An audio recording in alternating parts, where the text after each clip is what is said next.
Pero Dios.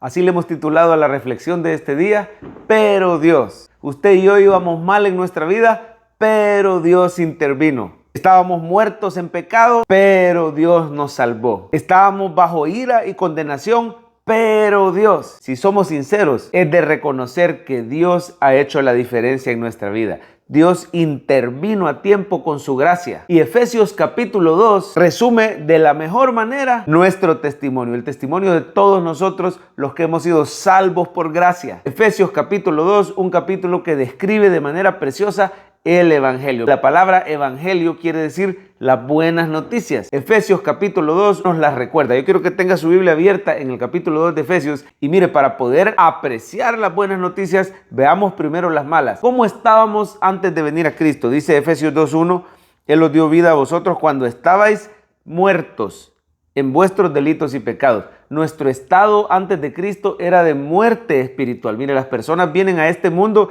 y tienen vida física, vida biológica, pero nacen muertos en pecado. Esto es, a raíz del pecado original, toda la humanidad cayó en pecado, producto de esa desobediencia de Adán y Eva. Como representantes de la raza humana, ellos le dieron la espalda a Dios y a partir de entonces venimos así, muertos, dice, en delitos y pecados. Delitos, hacer activamente lo malo. Pecados, no hacer lo bueno que Dios exige en su santa ley. Eso quiere decir pecado, fallar al blanco. Así que activamente hacíamos lo malo y pasivamente no hacíamos lo bueno que se nos requería. Usted y yo estábamos muertos espiritualmente. No solo eso, éramos arrastrados por las corrientes de pecado y del mundo. Dice el 2, en lo cuales anduvisteis en otro tiempo siguiendo la corriente de este mundo, conforme a Satanás. Mire, dice el príncipe de la potestad del aire, el espíritu que ahora opera en los hijos de desobediencia. Hay que abrir los ojos y ver que el inconverso está arrastrado por Satanás y arrastrado por las corrientes de este mundo. Así estábamos usted y yo y ni siquiera lo sabíamos.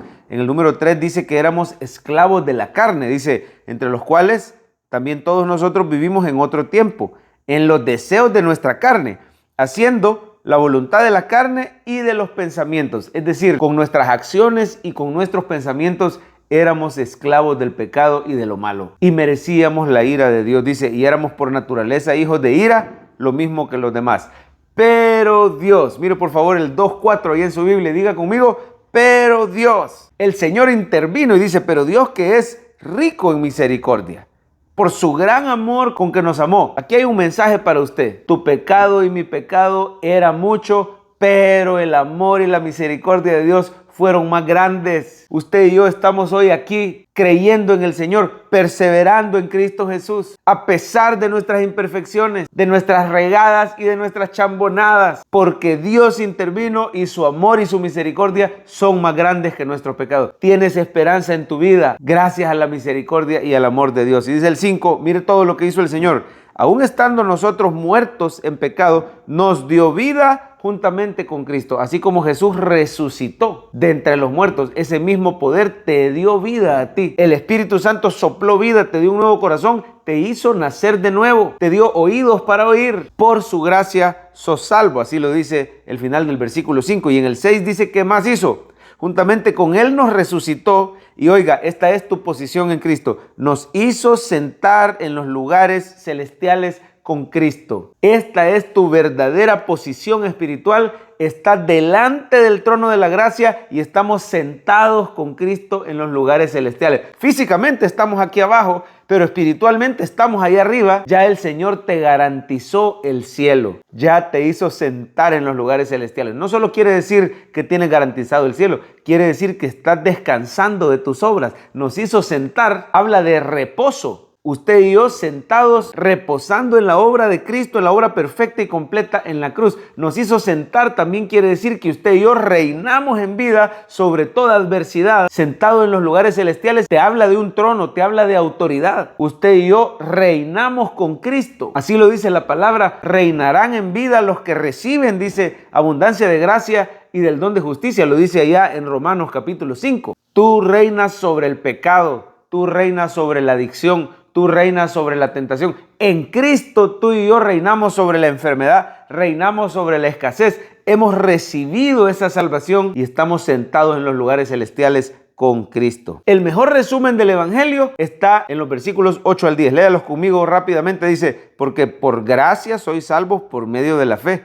Esto no de vosotros, pues es don de Dios. Aún la fe con la que crees, el Señor te la dio. Y dice, no por obras para que nadie se gloríe. Y entonces, ¿dónde quedan las buenas obras, el fruto y la obediencia del cristiano? Mire el 10. Porque somos hechura suya, somos su obra maestra, creados en Cristo Jesús para buenas obras, las cuales Dios preparó de antemano para que anduviésemos en ellas. No somos salvos por obras, somos salvos para buenas obras, y estas las produce Dios en nosotros. Dice la palabra que Él pone así el querer como el hacer por su buena voluntad. Él te da el deseo de obedecer su palabra y Él te da el poder para hacerlo, y el Señor nos recompensa por esa obediencia. Termino con esto. El Señor te ha hecho parte de su pueblo escogido. Mire cómo dice en el 12, en aquel tiempo estabais sin Cristo, alejados de la ciudadanía de Israel, ajenos a los pactos y a la promesa, sin esperanza y sin Dios en el mundo. No éramos parte del pueblo de Dios. Pero mire el 13, casi vuelve a decir, pero Dios, solo que aquí dice, pero ahora en Cristo Jesús,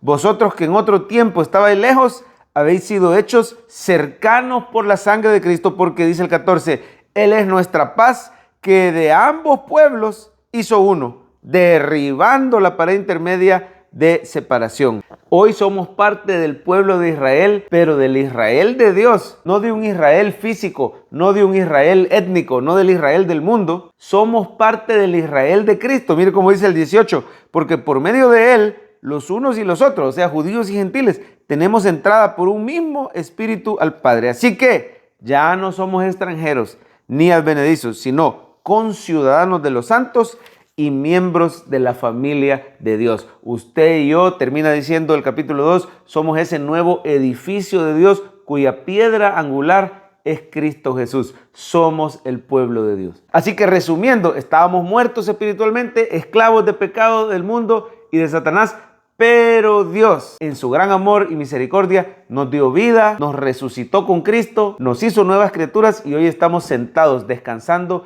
y reinando con Cristo en esos lugares celestiales. Ahora hacemos esas buenas obras que el Señor predestinó para que anduviéramos en ellas, y somos miembros del pueblo de Dios. Háblale de Jesús a tus seres queridos. No dejes de alabarlo por todas sus misericordias. Confía en Él en medio de las dificultades y procuremos cada día más dar fruto, andar en esas buenas obras que Él preparó para que anduviésemos en ellas.